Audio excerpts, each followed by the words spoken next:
기도하는 교회, 또 응답받는 교회, 생명을 살리는 이 오륜교회에서 이렇게 말씀을 전하게 되어서 참 떨리고 또 너무 감격스럽습니다. 말씀을 전하기 전에 정말 감사의 말씀을 우리 성도님들에게 꼭 전하고 싶은 것은 다니엘 기도회를 통해서 저도 많은 은혜를 받고, 특별히 코로나로 인해서 힘들어하는 우리 병원의 또 직원들이 다니엘 기도회 말씀을 듣고서 너무 은혜를 받아서 저에게 달려왔던 우리 의사 선생님도 계십니다. 너무 감사를 드리고, 이 귀한 사역이 우리 나라를 살리고 또 세계 선교의 귀한 기폭제가 되기를 바라고요. 이 다니엘 기도회를 통해서 또 헌금해 주신 것을 통해서 제가 섬기고 있는 아프리카 미래재단의 많은 선교사님들이 병도 고치고 또 임플란트도 하고 참 많은 치료를 받고 너무나 감사해하는 모습을 보면서 얼마나 기쁜지 모르겠습니다. 또 지난 10월 달에는 이곳에서 의료 선교 대회를 가졌습니다. 우리 오륜교회의 선교부 의료 선교팀들이 많이 애써 주셔서 저도 이곳에서 이제 진행을 맡았었는데요.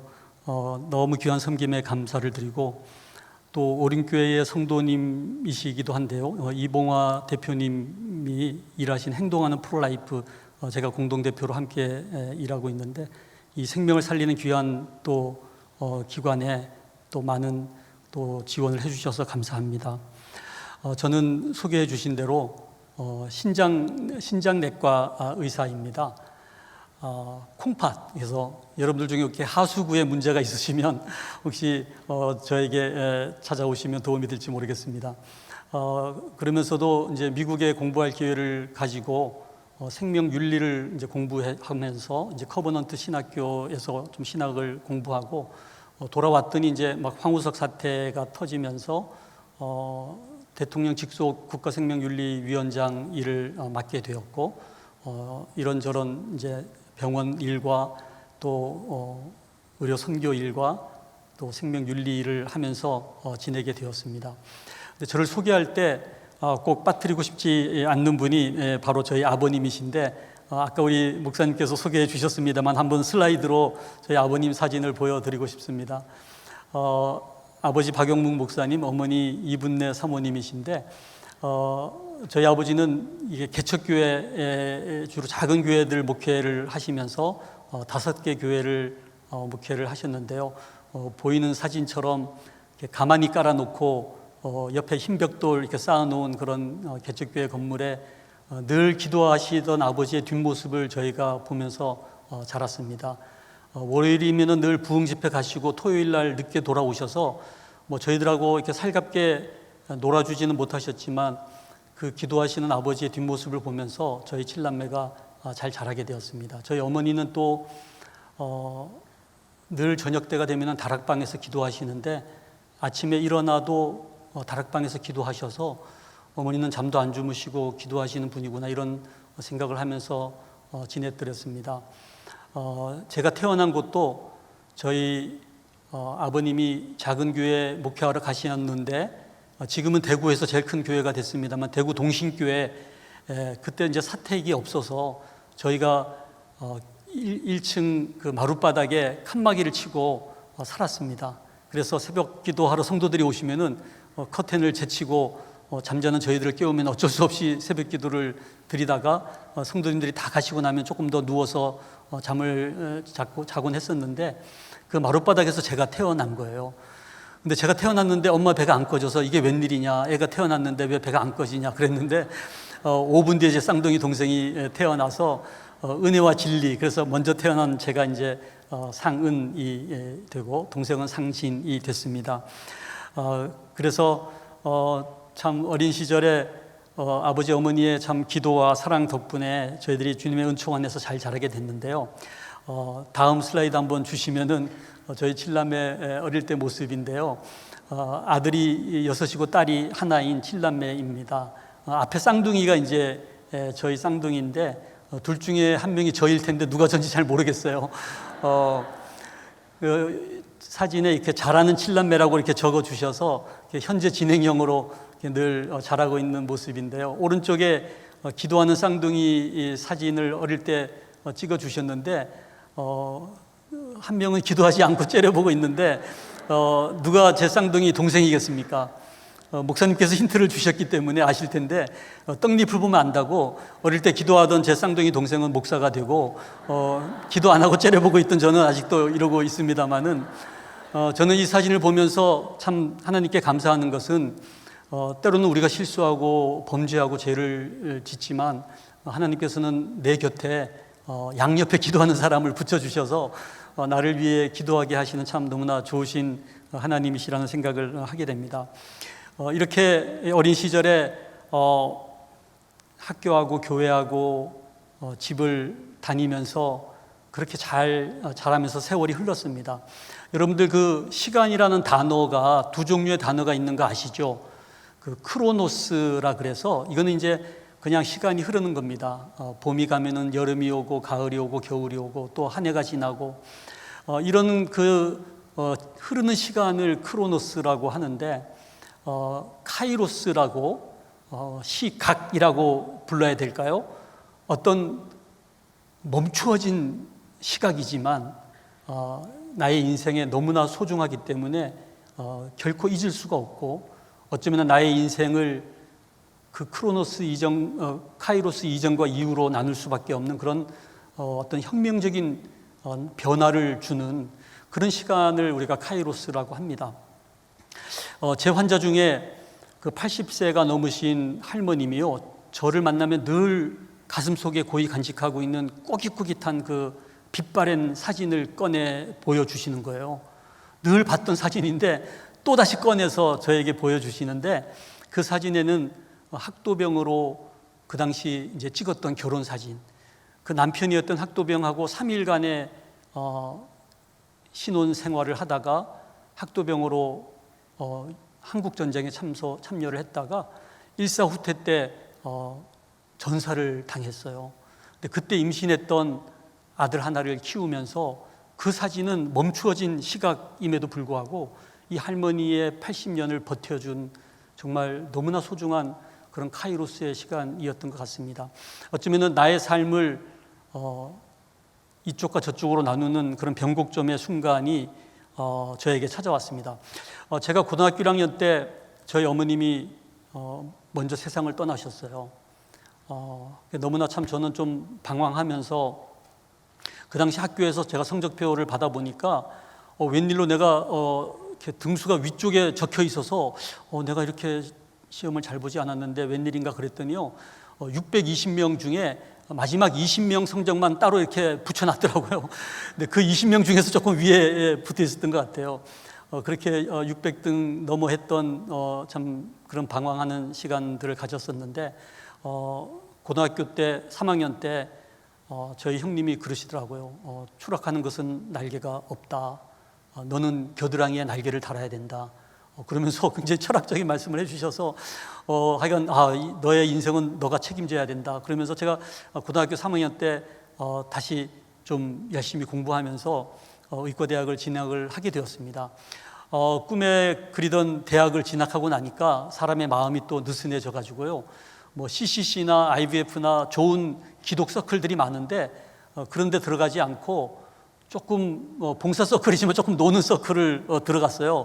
그 서클은 여름에 봉사 갈 때 이 타이탄 트럭에다가 사이키 조명을 싣고 봉사하러 가요. 그래서 일찍 교육시키고 또 진료하고 환자들을 집에 보낸 다음에 교실 2개를 터가지고 나이트 클럽으로 만드는데 밤새 그 사이키 조명 틀어놓고서 춤을 추는 그 서클에 제가 3년 다니면서 회장도 하고 그때 저의 별명이 브루스박이라고 그랬었습니다만은, 근데 그 3년이 지나는 어느 시점에 저에게 피부병이 생겼어요. 근데 머리부터 발끝까지 이 두꺼운 비늘 같은 것이 덮이는데 제가 서 있는 자리 주위에는 허연 비늘이 떨어져서 쌓일 정도로 그런 피부병인데 아토피성 피부병이 아닌가 생각을 합니다만은, 저희 형님이 그때 서울 의과대학 병원에 레지던트였거든요. 서울대학병원에서도 치료가 안 되고 저의 모교 병원에서도 치료가 안 되고 그렇게 1년의 세월이 흐르면서 마스크 쓰고 다니면서 모자 눌러 쓰고서 그렇게 학교를 다니면서 사람들을 보기가 싫은 거예요. 그래서 그때 생긴 습관 중에 하나가 이 거울 공포증이라고요. 이 거울에 비쳐 있는 저의 모습이 너무나 추하고 싫어서 거울이 달려 있는 화장실에 가면은 막 불안하고 거울이 없는 곳을 찾아서 막 다니고 했던 시절이 생각납니다. 대인 기피증이 생기니까 그 서클도 이제 나가지 않게 되고 그냥 모자 눌러 쓰고 학교만 겨우 다니던 그런 시절이었습니다. 교회에서 대학부 수련회를 가는데 목사들이 또 안 가면 안 되니까 마지못해 끌려가듯이 대학부 수련회를 갔다가 아침에 큐티 시간에 여러분들이 읽어주신 이 누가복음 5장의 말씀을 읽게 되었습니다. 뭐 늘 들어서 알던 말씀이었죠. 베드로가 밤새 고기를 잡으려고 했는데 한 마리도 잡지 못하는 이 베드로가 그 그물을 씻는 그런 일을 하고 있었는데 예수님께서 그 베드로의 배에 찾아오셔서 말씀을 전하신 이후에 깊은 데로 가서 그물을 던져라. 이 어부 베드로가 목수의 아들이었던 이 예수님의 말씀을 받아들이고 말씀에 순종해서 그물을 던졌더니 그토록 그리던 이 어부의 꿈이었던 이 만선의 축복을 받게 된 겁니다. 2배 가득 물에 잠기게 될 정도의 그런 가득 고기를 싣고 이 갈릴리 항구로 돌아오게 된 거죠. 저는 거기에서 이 베드로가 그 다음에 무엇을 했을까? 저 같으면은 예수님이 잡아준 고기니까 얼마나 좋은 고기겠어요. 그 고기 팔아서 베드로 횟집을 만들든지 아니면 뭐 수산업 협동조합을 만들어서 그 게네사렛 호숫가에서 가장 큰 부자로 살았더라. 이렇게 말씀이 끝날 법도 한데 이 베드로는 예수의 무릎 아래 꿇어 엎드려서 나는 죄인이로소이다. 나를 떠나소서. 이런 고백을 할 때 예수님께서 두려워 말라. 이제 내가 너로 사람을 낚는 어부가 되게 하겠다. 그랬을 때 이 베드로가 모든 것을 버려두고 예수님을 쫓게 된다는 그 말씀이지 않습니까? 이 말씀을 보면서 저는 참 의과대학 들어가고 이런 것들이 저의 노력의 대가라고 생각을 했고 참 교만해서 노는 서클에서 3년 동안 방황하는 시절을 보냈던 그런 저의 죄악된 모습을 발견하면서 얼마나 많은 눈물을 흘리며 회개했는지 모릅니다. 이 베드로는 저는 두 종류의 베드로가 있다고 봐요. 처음에 예수님 만나서 어부의 꿈을 이룬 성공한 어부 베드로. 근데 그 어부 베드로 성공한 모습으로 멈추지 않고 이 베드로가 예수님께 무릎을 꿇고 이제는 사람 낚는 어부로 변신한 사도 베드로의 모습이 나오지 않습니까? 근데 저에게 한 가지 의문이 생겼어요. 왜 예수님께서는 어차피 버릴 고기를 왜 잡게 하셨을까? 이 베드로는 결국 그 2배 가득한 고기를 다 버려두고 배와 그물까지 버려두고 예수를 쫓게 되는데 왜 그 버릴 고기를 뭐하러 예수님께서는 잡게 하셨을까? 그러면서 제가 깨달은 것이 하나님이 우리에게 주신 축복에는 두 종류의 축복이 있는데 누리라고 주시는 축복이 있지만 버리라고 주시는 축복이 있구나 이런 생각을 하게 되었습니다.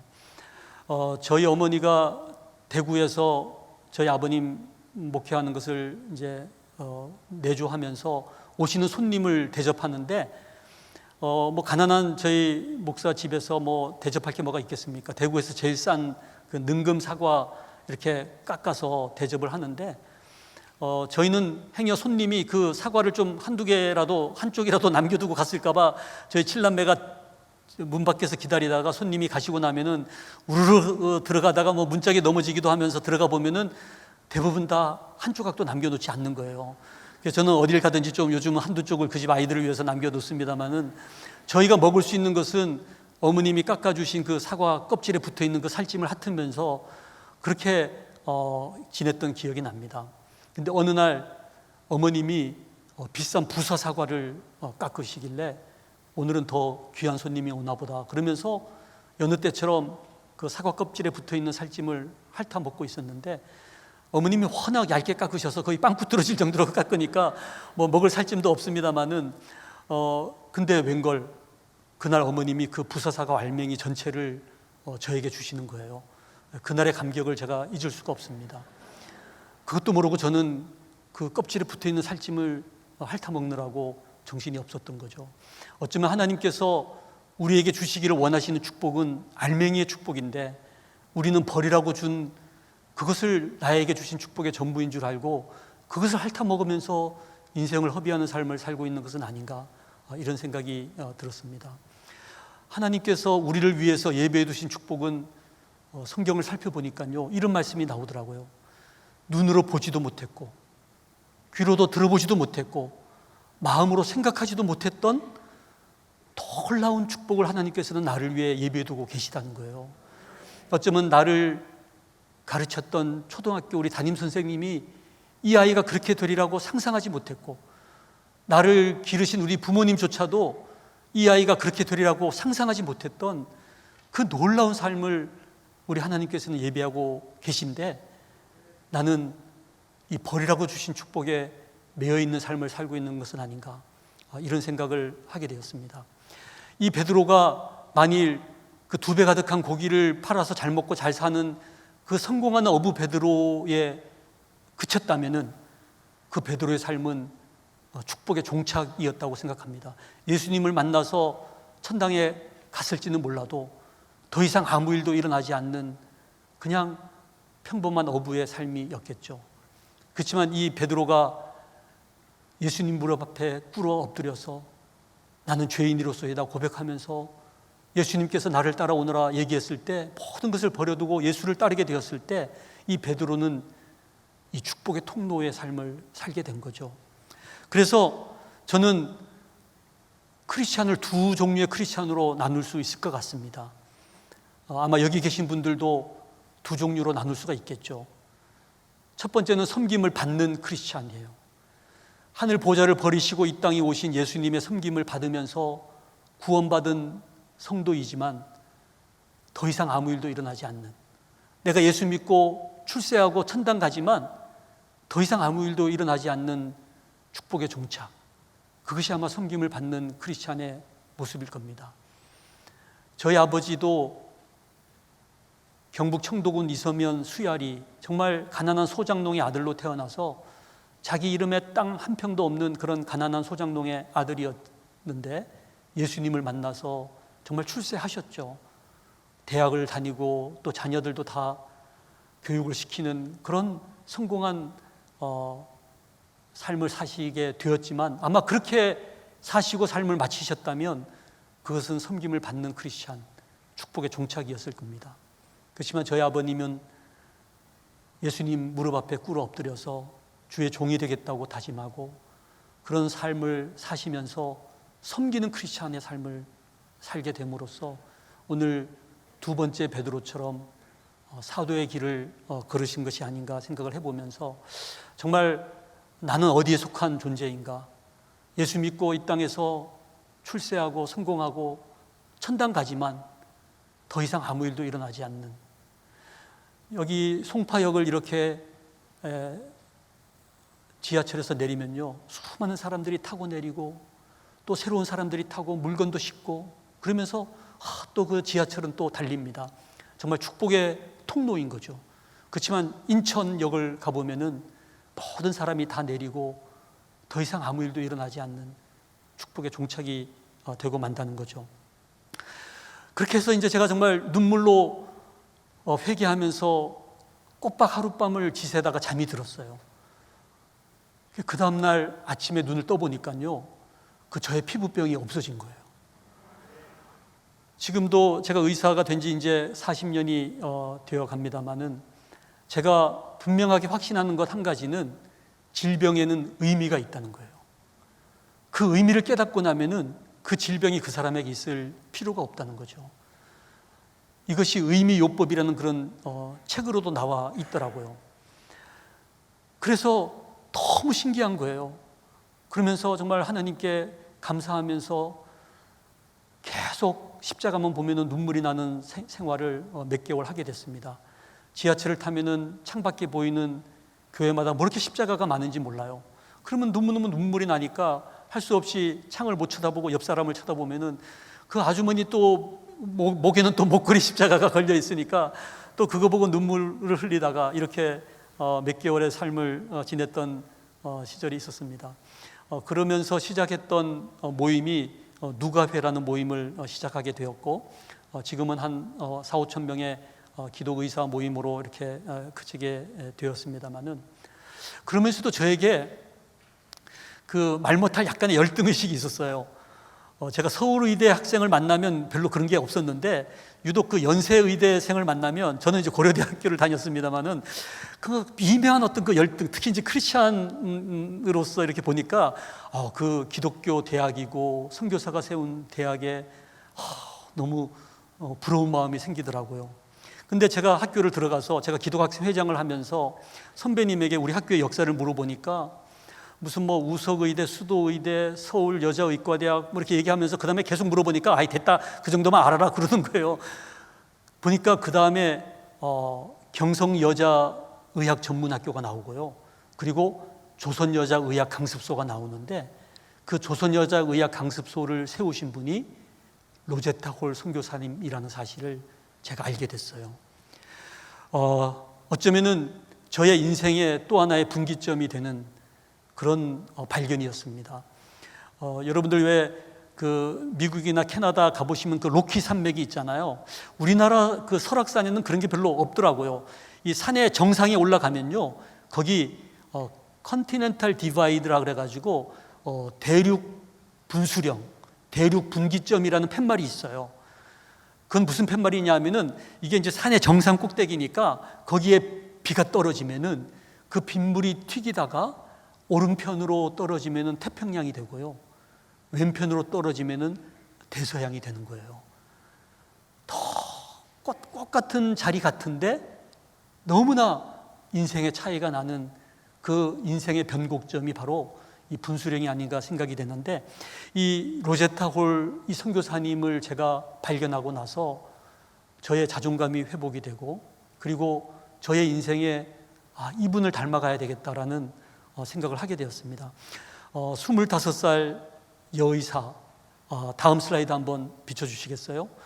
혼자 조선 땅을 1890년에 찾아오게 됐는데요, 이분이 조선 땅을 찾아오게 되었던 결정적인 계기는 졸업식에서 들었던 한마디, 네가 인류를 위해 봉사하길 원한다면 아무도 가려하지 않는 곳으로 가서 아무도 하려하지 않는 일을 하라. 너무 멋있죠? 한번 다시 말씀드릴까요? 네가 인류를 위해 봉사하기를 원한다면 아무도 가려하지 않는 곳으로 가서 아무도 하려하지 않는 일을 하라. 그 당시 중국과 인도와 일본은 그나마 가려는 사람이 있었는데, 이 조선 땅은 토마스 선교사님이 무참하게 죽임을 당했을 뿐 아니라 수많은 선교사들이 순교를 당하고 전염병이 창궐하고 정말 먹을 것이 없는 이 가난한 나라, 이 조선 땅이 아무도 가려하지 않는 이곳에 이 로제타 홀이 혼자 여성의 몸으로 오게 됩니다. 그리고 제임스 홀이라는 캐나다 의사를 만나서 우리나라 최초의 서양식 결혼을 올리게 되고요, 그리고 아들 셔우드 홀을 낳게 됩니다. 평양으로 부임을 받아서 평양 최초의 선교사로 이 제임스 홀 부부가 일을 하게 되는데요, 이 윌리엄 제임스 홀 이 남편 선교사님이 3년밖에 살지 못합니다. 근데 그 3년 동안 진료소를 만들어서 그 청일전쟁의 포로였던 많은 사람들을 치료하면서 이 발진 티푸스에 걸려요. 결국 그 발진 티푸스로 세상을 떠나게 됩니다만은, 그리고 이 제임스 홀이 세운 교회가 남산현교회라고 130년이 되었습니다. 그리고 광성고등학교라는 학교를 세우면서 그 짧은 3년 동안 교회를 세우고 학교를 세우고 병원을 세우면서 평양의 선교를 개척을 하게 되면서 그때 처음 복음을 받아들인 사람이 그의 말을 끌고 다녔던 김창식이라는 분이 목사가 되어서 지난 주일날이 이 김창식이라는 우리나라 최초의 목사님이 되신 120주년 예배를 드리게 되었었죠. 근데 이 이 로제타 홀 선교사는요, 남편이 죽었을 때 뱃속에 에디스라는 딸을 임신한 상태였거든요. 그 딸을 보지도 못하고 남편이 죽고, 그리고서 그 딸이 태어나서 3년째가 되었을 때 딸 역시 이질로 엄마 품에서 41도를 찍으면서 엄마 품에서 숨을 거두게 됩니다.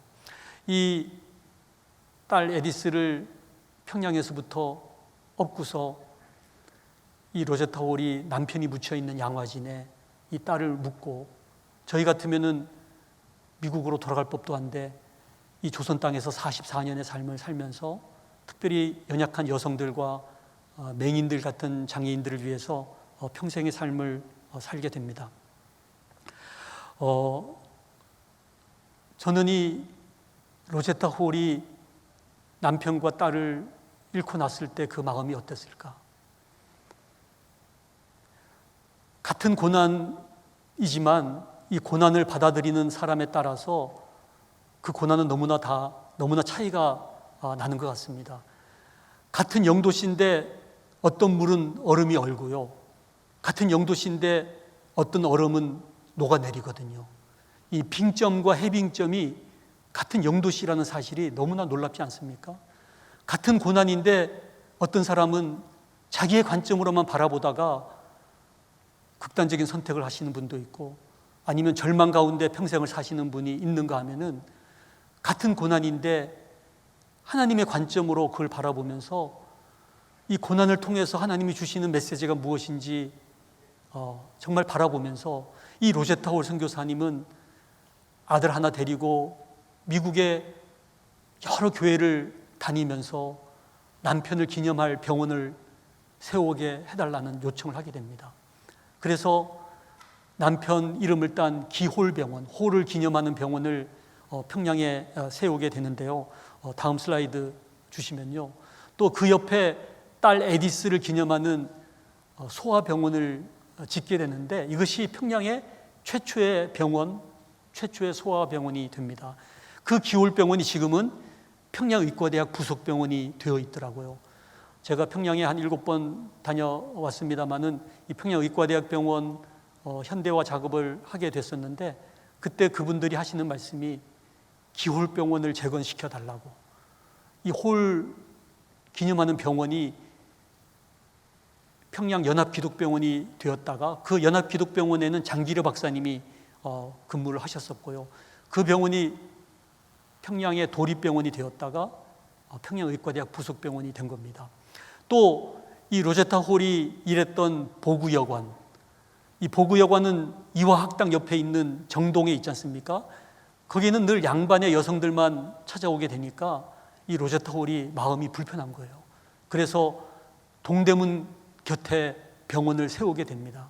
그것이 볼드윈 진료소인데요, 왜 동대문 곁에 병원을 세우냐 하면은 동대문 바깥의 상놈의 여성들도 치료를 해야 되기 때문에 동대문 그 돌담을 끼고 병원을 세워서 양반과 상놈의 여성들이 다 같이 치료받는 병원을 세우게 되었는데, 이 병원이 나중에 2대 동대문 병원이 되고 이화의료원으로 발전하게 된 거죠. 그런데 이 조선의 여자들은 그 당시에는 남자 의사밖에 없는 거예요. 남자 의사에게 자기의 몸을 보이느니 차라리 죽음을 택하겠다. 수많은 조선의 여자들이 죽음의 길로 가고 말았습니다. 너무나 이 로제타 홀이 안타깝게 생각하면서 이화학당의 한 학생을 미국에 데려다가 의사로 키우는 그런 유학을 시키게 되는데, 그 학생이 바로 김점동이라고, 박유산하고 결혼해서 나중에 박에스더라고 이름이 되었습니다마는 우리나라 최초의 의사이자 최초의 여의사가 되게 됩니다. 근데 그런 식으로는 여의사를 더 많이 키울 수가 없기 때문에 경성의전과 세브란스 의전에 여학생을 받아달라고 간청하지만 다 거절을 당하는 거예요. 그래서 안 되겠다, 나라도 여의사를 키워내는 학교를 세워야 되겠다, 그러면서 이 조선여자의학 강습소를 조그맣게 세우게 됐는데, 이 학교가 나중에 고려대학교 의과대학이 되게 된 겁니다. 참 한 사람의 희생이 얼마나 놀랍습니까? 이 홀 가족의 그 선교 덕분에 김창식이라는 분이 예수를 믿게 되고, 이분의 복음을 전하는 그 전도를 통해서 우리 믿음의 선조들이 예수를 믿게 되고, 그 믿음의 선조들이 전해준 복음을 듣고 저희 아버지가 예수를 믿게 된 거예요. 저희 아버지는 풍각 제일교회를 통해서 예수를 믿게 됐는데 120년이 된 교회더라고요. 그 아버지 덕분에 제가 예수를 믿게 된 거 아닙니까? 근데 저희 아버님은요, 부흥사였었는데요. 다음 슬라이드 한번 주시면은 늘 방방곡곡에 다니면서 부흥회를 인도하셨어요. 지금은 뭐 전도 집회나 뭐 부흥 영성 집회 하면은 뭐 3일 저녁 집회 정도 이렇게 하지 않습니까? 옛날에는 월요일 날 아침에 출발하셔서 새벽 예배, 오전 집회, 오후 집회, 저녁 집회, 토요일 날 오전까지 그렇게 일주일 내내 집회를 하고 거의 초죽음이 되어서 돌아오시는 모습을 많이 보곤 했습니다. 근데 저희 아버님은 늘 부흥 집회 마지막 날 금요일 밤 집회 때는 예수님을 영접하는 그런 결신을 시키는 집회를 가졌습니다. 근데 반드시 예수를 믿겠다고 작정하신 분의 이름을 대학 노트에다가 빼곡히 적어 오시는 거예요. 이걸 뭐하러 하시냐고, 그냥 편하게 하시지, 저희가 말씀을 드려도 애프터 서비스를 해야 된다고 그걸 꼭 적어 오셔서 새벽마다 그분들을 위해서 기도를 하시는 겁니다. 아버님 돌아가시고 나서 그 대학 노트에 빼곡히 적혀 있는 그 결신자들의 숫자를 헤아려 봤더니요, 10만 명을 전도하신 거예요. 1000회의 부흥 집회를 인도하셨는데 평균 한 100명의 그런 결신자가 생겼던 것 같아요.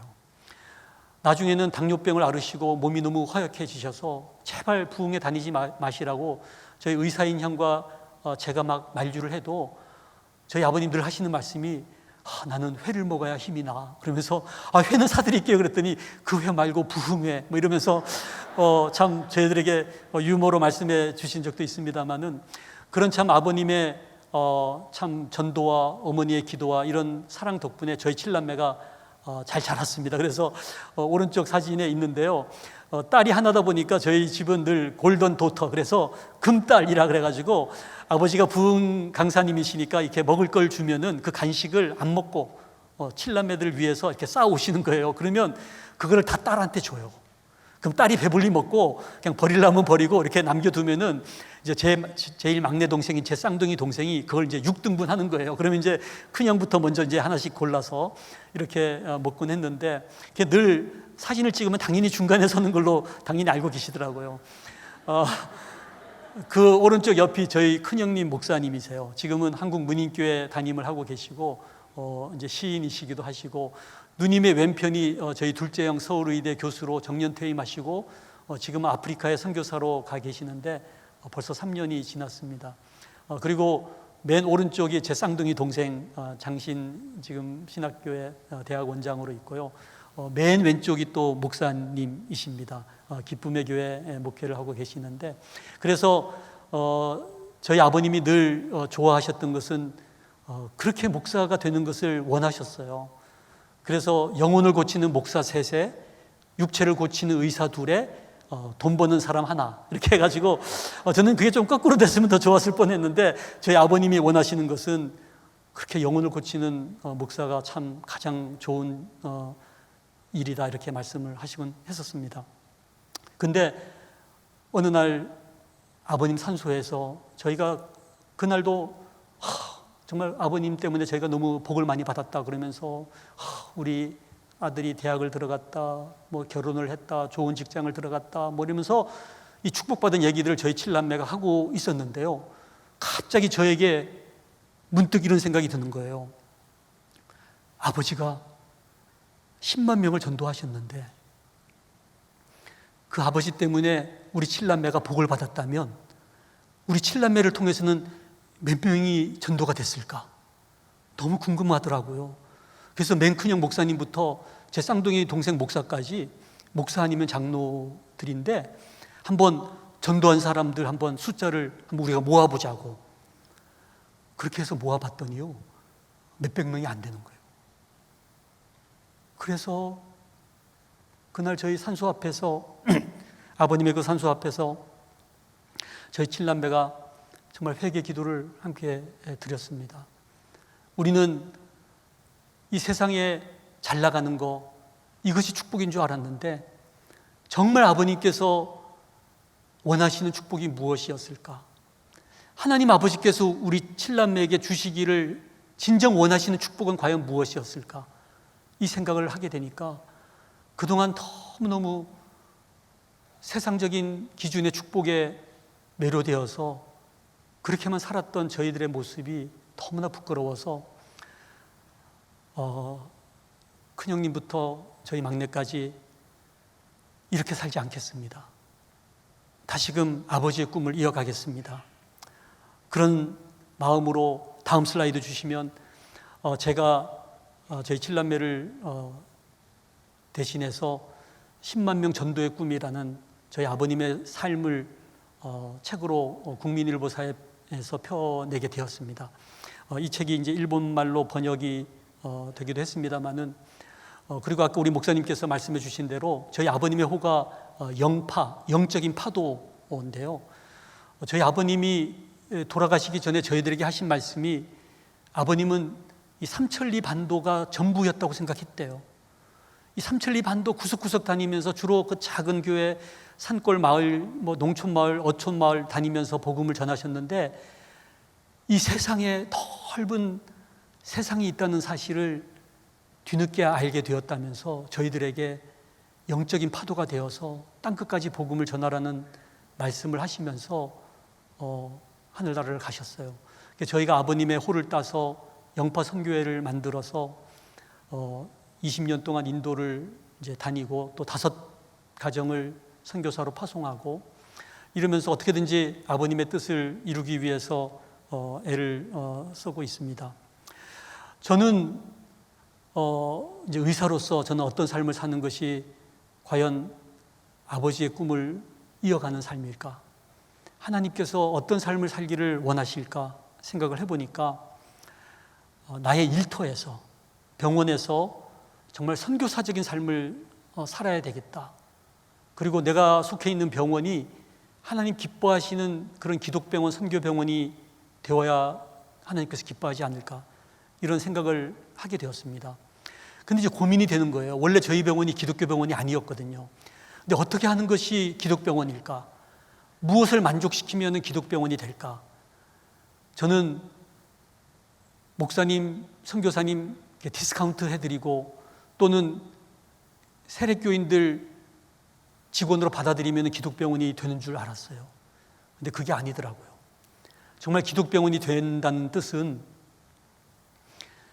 그 병원에서 행하는 의료가 예수님께서 이 땅에 오셔서 행하셨던 의료, 육체만 치료하는 것이 아니라 마음과 영혼까지 치료하면서 특별히 죄의 문제를 터치하면서 정말 주님 앞으로 인도하는 그 병원이 기독병원이라는 사실을 알게 되면서 저희 병원의 핵심 가치를 전인치유, 생명사랑, 의료선교, 전생의 비전이라고 이렇게 내걸고 저희 병원의 미션을 샘병원 공동체는 전인적인 의료와 섬김으로 생명사랑을 실천하여 하나님 나라를 이 땅에 구현한다. 이런 참 거창한 미션을 저희가 내걸고 전인치유 병동을 만들었어요. 그래서 육체만 치료하는 병동이 아니고 마음과 관계와 영혼까지 치료하는 병동을 만들었는데요. 2007년도 그게 9월 1일 날 오픈하려고 딱 준비를 했는데 다음 슬라이드 주시면요. 그해 2007년도 8월 달에 이 아프가니스탄 피랍 사태 7월 달에 생겼죠. 그래서 한 2달 가까이 그 아프가니스탄에 피랍되어 있었던 분들이 2분은 살해당해서 순교를 당하고 이 21명이 살아서 8월 30일 날 풀려나게 된 거예요.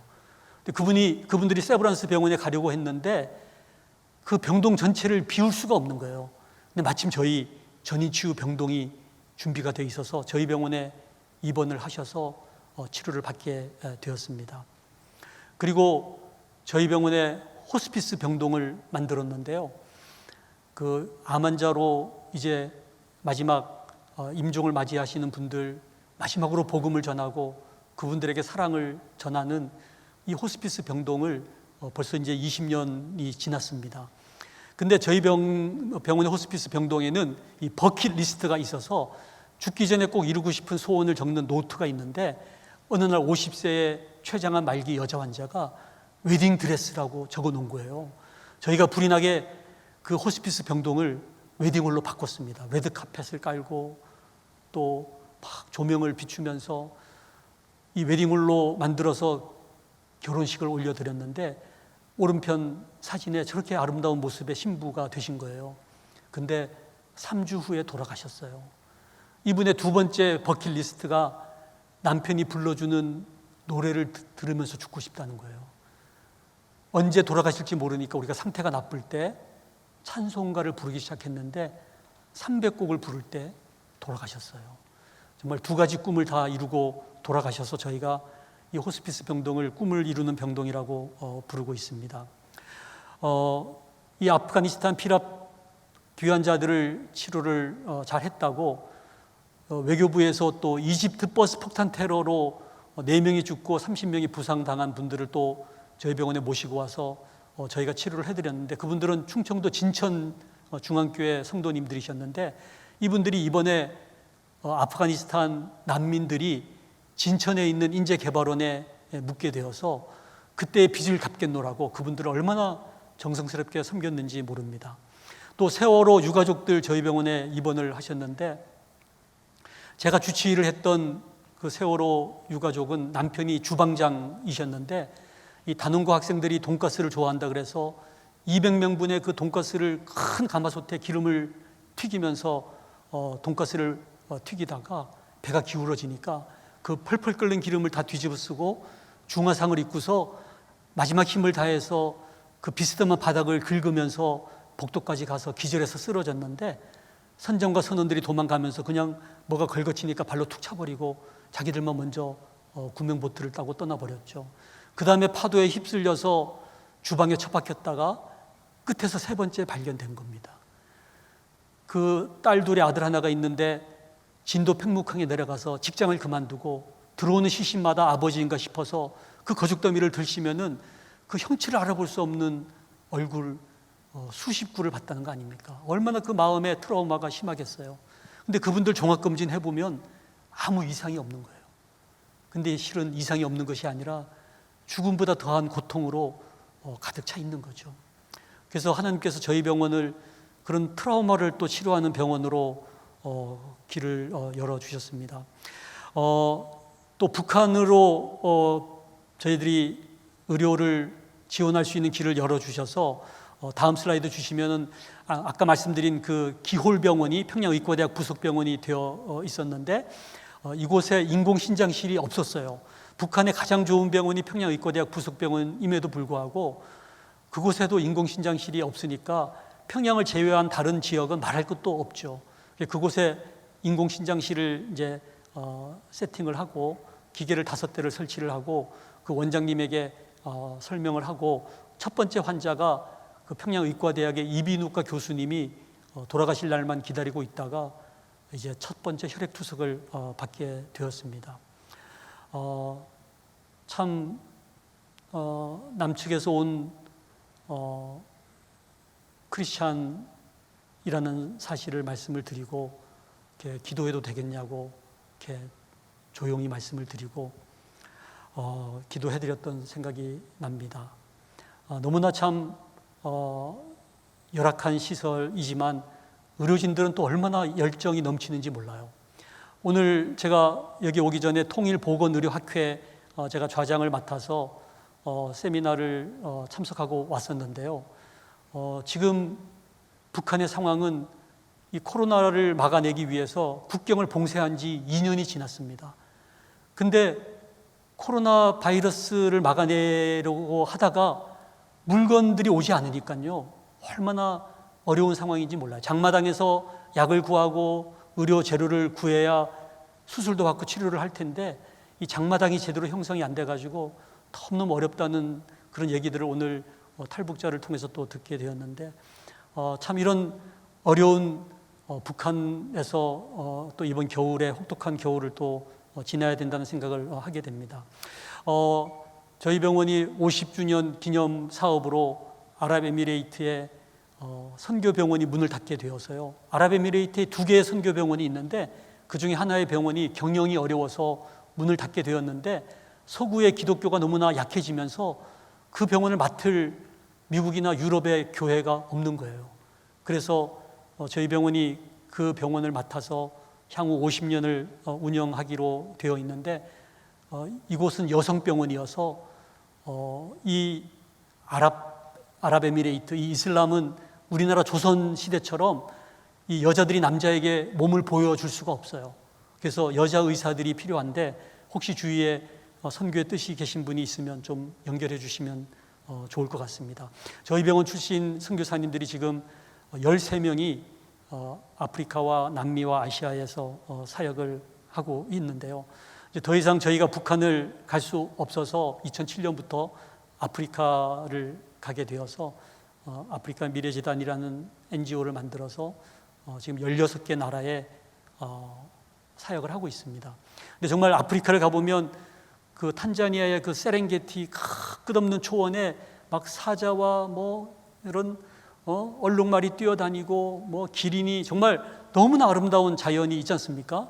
근데 제가 이렇게 차를 타고 가는데 제 앞에 사자가 나타난 거예요. 그래서 제가 막 차를 멈추고 옆에 얼룩말이 있길래 이 사자가 얼룩말을 잡아먹는 걸 동영상으로 찍으려고 막 다 이러고 있는데 이 사자가 그냥 지나가 버린 거예요. 제가 옆에 있는 아프리카 친구한테 저 사자가 왜 저러냐 이렇게 물어봤더니요, 이 아프리카 친구 하는 말이 사자는 배가 부르면 더 이상 얼룩말을 잡아먹지 않는다는 거예요. 근데 유독 인간만이 배가 불러도 또 잡아가지고 냉장고에 쳐놓고 또 잡아가지고 은행에 집어넣고 또 잡아가지고 부동산 투기하면서 이 빈부의 격차가 인간만큼 이렇게 격차가 심한 피조물이 없다는 거죠. 정말 아프리카에 가보면 에이즈 고아들이 얼마나 많은지 몰라요. 그 에이즈 고아들이 무슨 동성애를 했습니까? 무슨 뭐 마약을 했습니까? 이 아이들이 에이즈에 걸린 이유는 엄마가 에이즈에 걸려 있다 보니까 태어날 때 그 피가 묻고 엄마 젖을 빨다 보면은 에이즈에 감염이 되는 거죠. 너무나 안타까운 그런 에이즈 고아들이 많습니다. 제가 처음 방문했던 나라가 스와질란드, 지금은 에스와티니라는 이름으로 바뀌었습니다만은 이 나라는 인구의 40%가 에이즈예요. 지금은 조금 줄어들었습니다만은, 그래서 이곳의 선교사님의 주된 사역은 주중에 에이즈로 죽은 청년들을 토요일 날 장례 치르는 것이 선교사님의 주된 사역이라고 얘기하더라고요. 2년 전인가 다니엘 기도회 때 말씀 전하신 박상원 선교사님, 김종양 선교사님, 그분들이 사역하시는 그 나라가 바로 이 스와질란드인데요. 지금 저희 형님이 이곳에서 함께 의과대학 설립 추진을 하고 있습니다. 정말 너무나 에이즈, 말라리아, 결핵으로 많은 환자들이 고통받고 있음에도 불구하고 의사들의 수는 우리나라의 100분의 1밖에 안 되는 그런 너무나 열악한 나라가 아프리카 나라들인데, 저희가 이곳에 사역을 하고 있는데 코로나가 확산되니까 더 문제가 심각해졌습니다. 다음 슬라이드 한번 주시면요, 이 짐바브웨 같은 데는 우리 선교사님이 너무 기뻐서 연락이 온 거예요. 원장님, 짐바브웨에 코로나 전담병원이 생겼어요. 그러면서 오늘 제가 가볼 거예요. 이 의사 부부가 선교사이신데요, 이 의사 부부 선교사가 그 코로나 전담병원을 갔더니요, 산소가 없어, 산소. 그래서 저희 보고 산소 발생기를 보내달라고, 산소 발생기를 보내드리고, 그리고 마다가스카르에는 연락이 오기를 코로나 환자가 생기는데 이 환자를 후송할 앰뷸런스가 없으니까 그냥 버스를 타고 이동하다가 다 감염이 된다는 거예요. 그래서 앰뷸런스 10대를 마다가스카르에 보내고, 나이지리아 남아공에는 코로나도 코로나지만 코로나 때문에 락다운이 되니까 일하러 못 나가니까 $1를 벌어서 9 식구가 먹어야 되는데 $1를 벌 일을 못 나가니까 다 굶어 죽게 생긴 거예요. 그래서 코로나 뭐 보내주지 말고 식량을 보내달라. 저희가 이 식량을 보내주는 일을 하게 되었고요. 그리고 에스와티니, 잠비아 뭐 이런 나라들, 르완다, 개인 보호구가 없이 의사 간호사들이 자기들이 그냥 비닐봉지를 엮어가지고 이렇게 방호복처럼 입고 환자를 진료하고 있는 거예요. 저희가 개인 보호구 의료 장비를 보내는 일을 하고 있었는데 마침 오륜교회에서 인공호흡기 20대를 기증해 주셔가지고 2주 전에 이곳에서 정말 저희 재단이 그걸 받아가지고 20명의 선교사님들 의료사역 하시는 곳에 보내게 되었습니다. 인공호흡기가 코로나 시대에 가장 필요한 의료 장비거든요. 이것이 없어서 얼마나 많은 사람들이 죽어가는지 몰라요. 우리 오륜교회를 통해서 하나님께서 생명을 살리는 귀한 사역을 하게 되신 것이 너무나 감사합니다. 우리 인간은 하나님께서 너무나 아름답게 지으셨지 않습니까? 그래서 모든 피조물들은 하나님께서 지으시고 나서 마음에 좋았더라 이렇게 말씀하셨지만 인간만큼은 심히 좋았더라 이런 말씀을 하셨어요. 매우 만족하신 거예요. 왜냐하면 하나님께서 당신의 형상을 따라서 지었기 때문에. 그래서 이 형상이라는 말을 이미지 오브 갓이라 그러잖아요. 이미지. 근데 이 원어가 이마고 데이라고 얘기를 하지 않습니까? 이 이마고라는 말이 아이콘이라는 뜻이래요. 그래서 이 아이콘은 형상이라는 뜻인데 이 형상을 클릭을 하면은 본체가 나와야 된다는 거죠. 그래서 우리가 카카오톡 아이콘을 탁 클릭하면 뭐가 나오죠? 화면 전체에 이 카카오톡이 뜨는 거예요. 오륜교회를 딱 클릭하면 오륜교회 홈페이지가 딱 뜨지 않습니까? 우리는 하나님의 형상, 하나님의 아이콘이기 때문에 저를 탁 클릭하면 뭐가 나와야 되죠? 하나님, 본체신 하나님의 형상이 드러나야 되는데 제가 한번 그래서 시험을 해봤어요. 네이버에서 박상은을 탁 클릭을 해봤더니요, 박상은이 교도소에 수감이 되고 살인 사건하고 연루가 되고 이러면서 저에 대한 이상한 내용들이 나오더라고요. 또 어떨 때는 제 홈페이지에 들어가 보면 음란물로 가득 채워져 있는 때가 많습니다. 어쩌면은 하나님의 형상, 하나님의 본체가 드러나야 되는데 저를 클릭했을 때 오염된 교만한, 음란한, 정말 죄악으로 뒤범벅이 된 저의 모습이 드러난다는 거죠. 그래서 저를 다시금 아름다운 하나님의 형상으로 돌려주시기 위해서 하나밖에 없는 아들 예수님을 이 땅에 보내주셔서 정말 보혈의 피를 흘리면서 저희를 속량해 주신 거 아닙니까? 그래서 저는 해부학을 배운 이후에 제가 기도할 때 참 도움이 되더라고요. 해부학이 머리부터 이렇게 하나하나 장기를 생각하면서 회개 기도를 드리는 거예요. 오늘 우리 기도할 때 한번 그렇게 기도해 보면 좋을 것 같아요. 우리의 뇌를 끄집어내 가지고요, 내가 교만한 뇌, 남을 미워했던 뇌, 높아지려고만 했던 이 뇌를 십자가의 보혈에 푹 담갔다가 정말 김장 담그듯이 그 절였다가 예수님의 보혈로 다 씻어서 집어넣고 나의 눈, 남을 깔보고 음란한 눈, 갖고 싶어하고 소유욕에 정말 명품만 바라봤던 나의 눈 끄집어내서 보혈에 씻어서 집어넣고 나의 손과 발, 나의 모든 장기를 예수 그리스도의 보혈에 담갔다가 다시 집어넣어 새 사람 되는 그런 몸이 되었으면 좋겠다, 이런 생각을 했더랬습니다. 우리의 죄악으로 더러워져 있는 우리지만 예수 그리스도의 보혈로 정결케 되고 정말 눈과 같게 희어지게 되는 그런 역사가 이 밤에 있었으면 좋겠습니다. 이제 마지막 슬라이드. 우리 모두는 다 하나님께서 이 땅에 보내어주신 존재들이라는 거죠. 제가 저희 병원의 간호사 한 명하고 상담을 하는데 이 간호사가 그러는 거예요. 자기는 자기 부모들이 쾌락을 추구하다가 원치 않는 임신으로 이 땅에 자기는 우연히 던져진 존재라는 거예요. 자기는 살 의미가 없다는 거예요.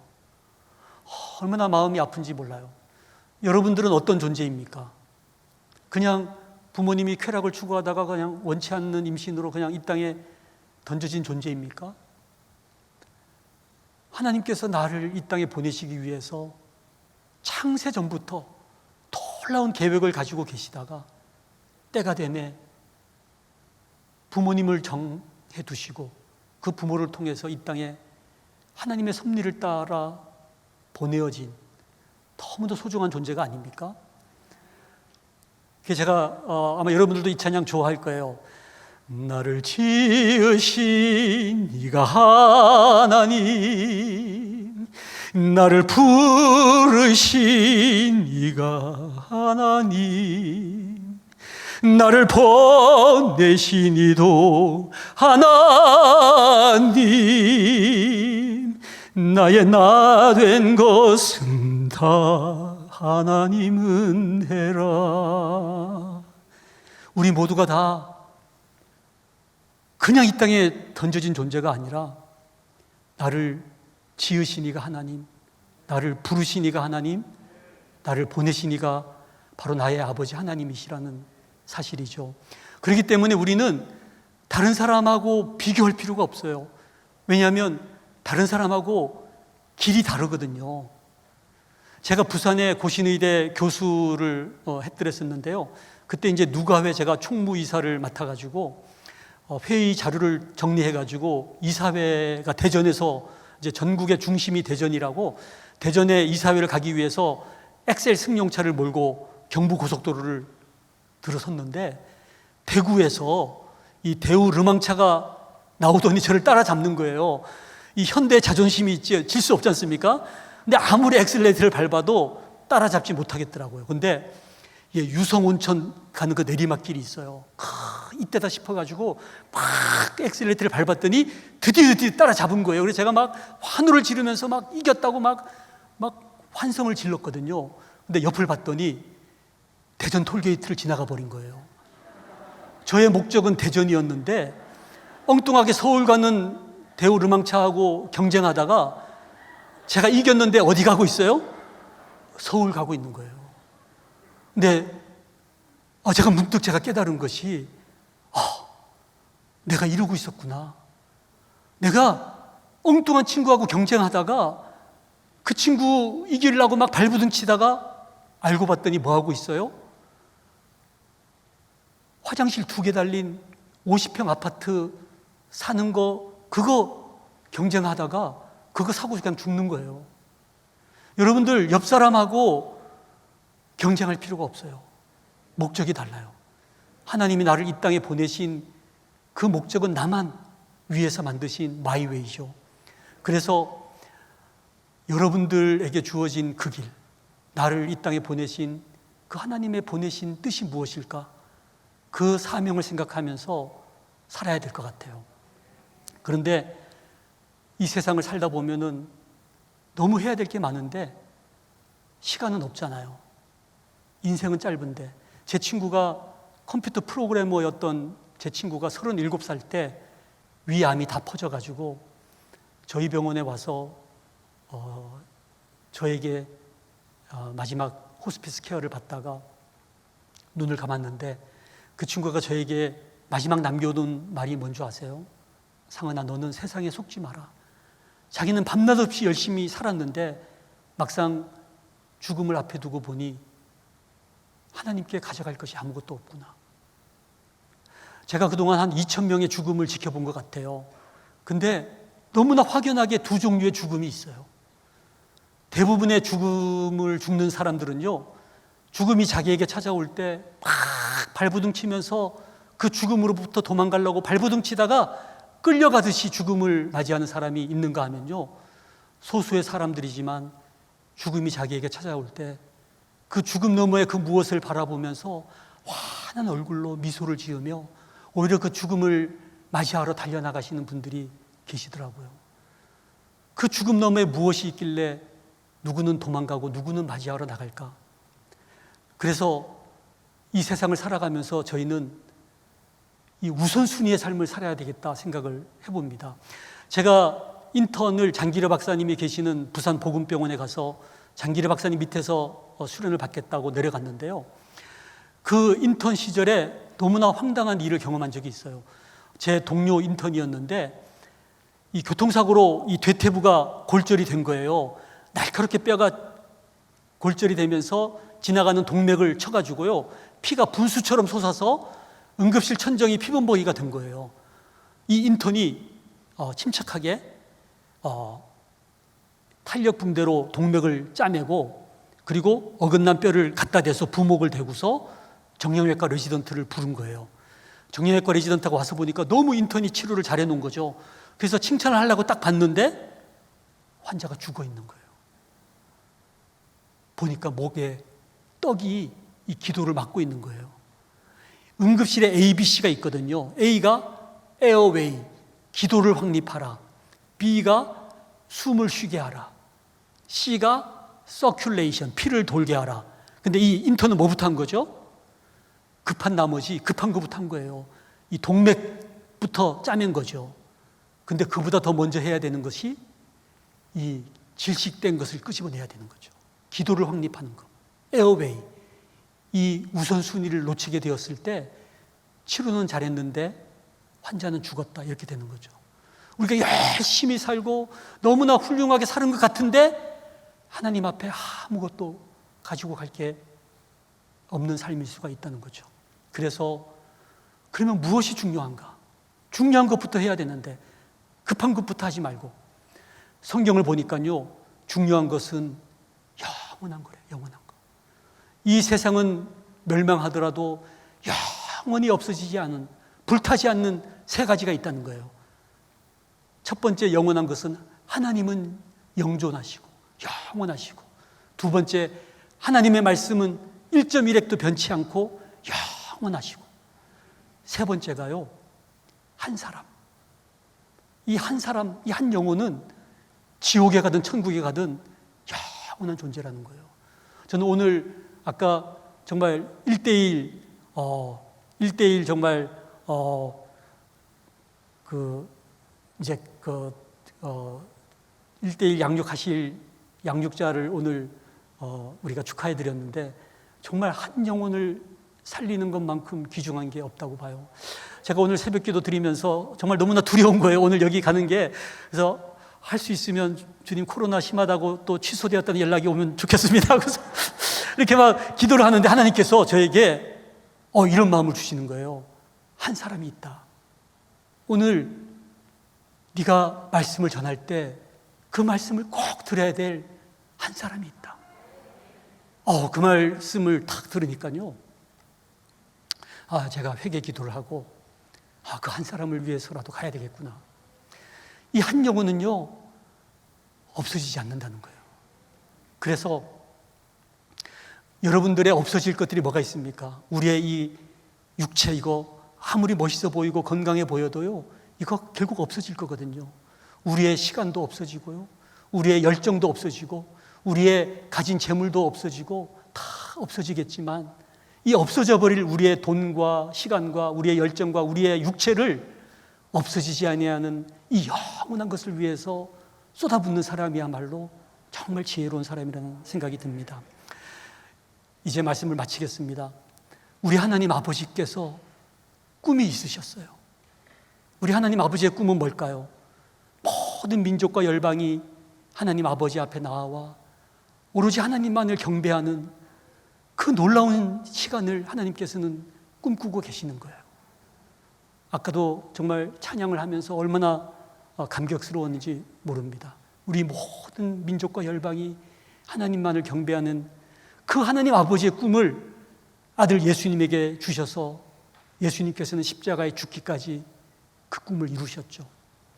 그러면서 오늘 베드로에게 이 하나님 아버지의 꿈을 전해주신 거예요. 내가 너로 사람 낚는 어부가 되게 하겠다. 이 베드로는 이 사도의 삶을 살면서 마지막 십자가에 못 박혀 죽어야 되는데 어떻게 내가 예수님처럼 똑바로 못 박혀 죽을 수가 있겠습니까? 나를 거꾸로 못 박아 주세요.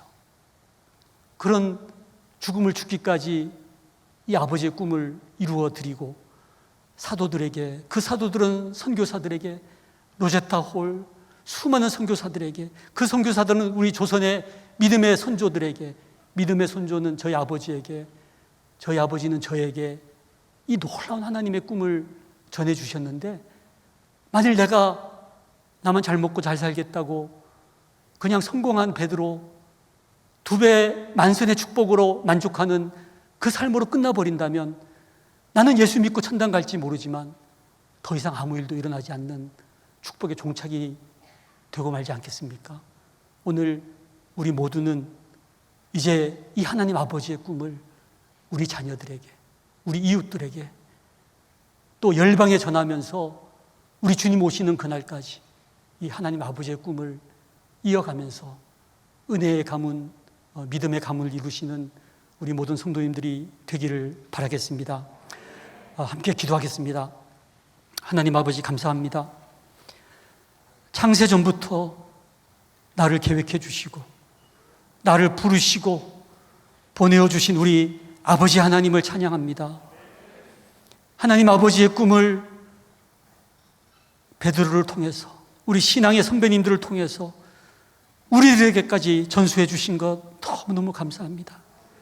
하오나 우리는 우리의 주어진 이 축복을 나의 노력인 것처럼 생각하며, 나만을 위해 생각하며 살아왔던 저희들임을 이 시간 고백하오니, 이제 더 이상 섬김을 받는 크리스찬의 자리에 머무르지 않게 하여 주옵시고, 축복의 종착의 자리에 머무르지 않게 하여 주옵시고, 이제는 보냄받은 자로서 축복의 통로가 되어서, 섬기는 자가 되어서 오늘 베드로처럼 모든 것을 버려두고 예수님을 쫓는 복된 삶 살게 하여 주시옵소서.